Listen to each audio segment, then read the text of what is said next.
Hello Wargamers! In this video we are going to talk about Sons of Behemat. We will take a look at traits, battle formations, units and our artifacts. Let's begin!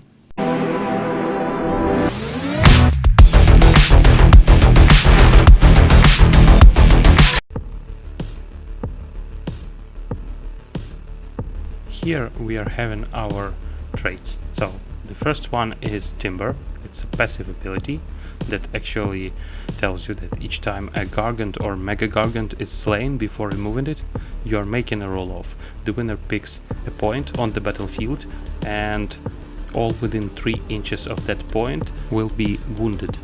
We are inflicting d3 mortal damage on each unit. Gargant charge picks a Mega Gargant or Gargant. After that you roll a d3 and on 2+ you inflict amount of mortal damage to the target equal to the roll, and it's a rampage.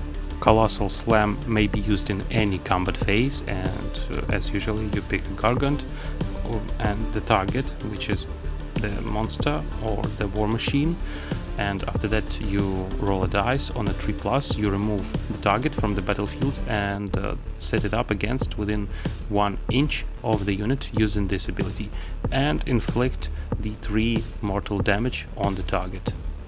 Jump up and down may be used in any combat phase. You pick a friendly Mega Gargant or Gargant and you're using a rampage. After that you pick enemy infantry unit and roll a dice. If you're rolling 3 or higher, you then may inflict an amount of mortal damage equal to the numbers of the models in the target unit, and if it's a Gargant, you will inflict mortal damage on 6s. If it's Mega Gargant, you inflict mortal damage on a 5+. Earth Shaking Roar, it's an actual ability that can be used in any combat phase. You pick a friendly Mega Gargant or Gargant, and on 3+ you roll a dice, and the target will not use any kind of commands for the rest of the turn. Our Taker Tribe battle formation will give us an opportunity to pick a friendly non-unique Sons of Behemat hero and give him 1 artifact of power from the Titanic Trophies artifacts. This can be very useful for a different kind of situations, so you should choose wisely, and you will pick these artifacts before the battle, and actually it's in the composing of the army step.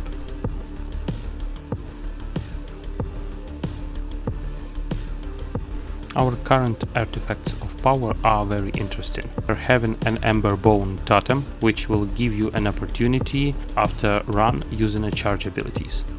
We are having a passive Extra Colossed Feat, which gives you opportunity to add U1 to attacks characteristic, rend and damage characteristic of the unit's Mighty Stomp and Almighty Stomp ability. Glowy Lantern will give you an opportunity to pick 1 manifestation that is available for your faction.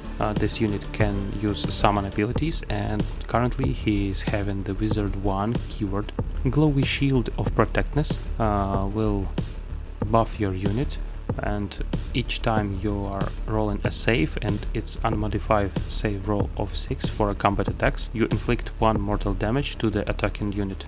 Mantle of Tusk and Horns gives you 1 to hit rolls for combat attacks that made by friendly Sons of Behemat within 12 inches aura of this unit.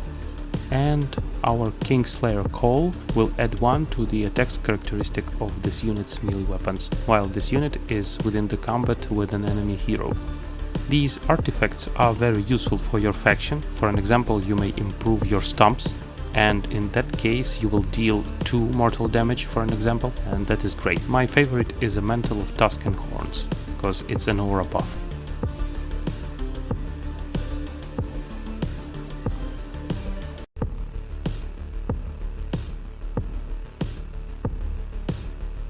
Our Broad unit has same stats. Its obelisk profile is having more attacks now.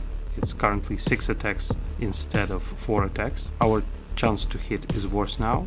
We are having 4+ instead of 3+, but better wound chance. We are having 2+ instead of 3+. Our stomp is worse to hit, better to wound, and we are having anti-hero keyword, which gives us 1 rend.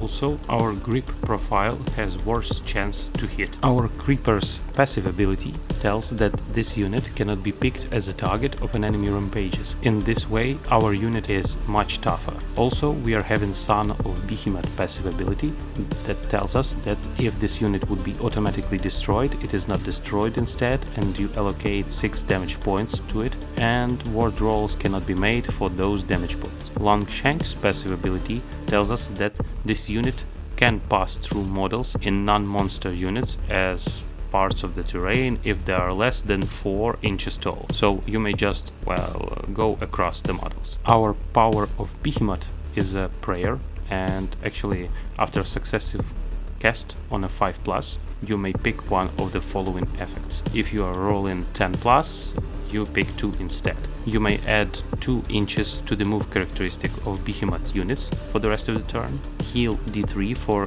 each friendly Sons of Behemat unit. Also, you may add 1 to rend characteristic of Obelisk and Club's weapons. Now you may take a look at the changes of the average damage for the Obelisk profile.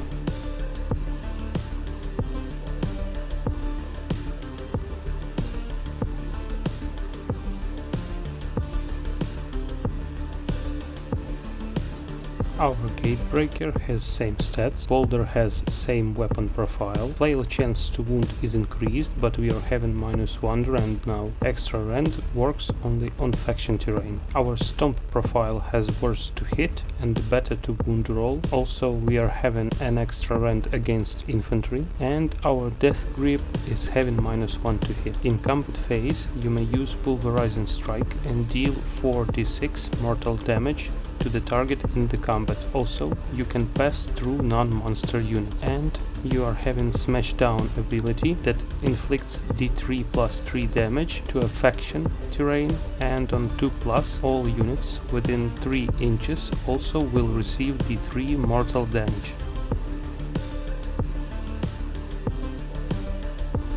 Warstompa has same stats, our Boulder Club has better to wound and worse to hit roll, and we have an extra rend on infantry. Also, our Stomp is worse to hit but better to wound, and we are having +1 rend against heroes. Our Grip hit is reduced, our grip chance to hit is reduced now. Our Boulder Club ability adds 2 attacks if you are attacking the same unit, with all attacks for every 5 models in that unit. Herald Body in the combat phase may give you an opportunity to pick an enemy unit in combat, and after rolling a dice, if the roll is at least double the health characteristic, one model in the unit will be slain. After that, you pick a visible enemy unit within 12 inches and inflict amount of mortal damage equal to the target's health characteristic.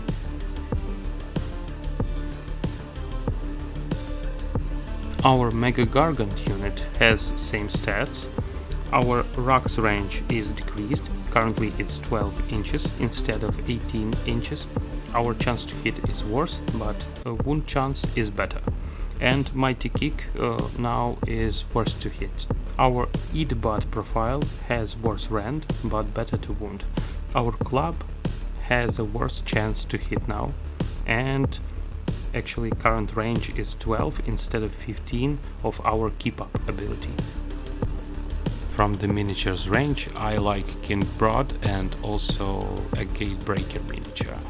Also, I can tell that current design for the Gargants is much better than the old Gargants for the system. Tell me more about your favorite miniatures in the Sons of Behemat faction.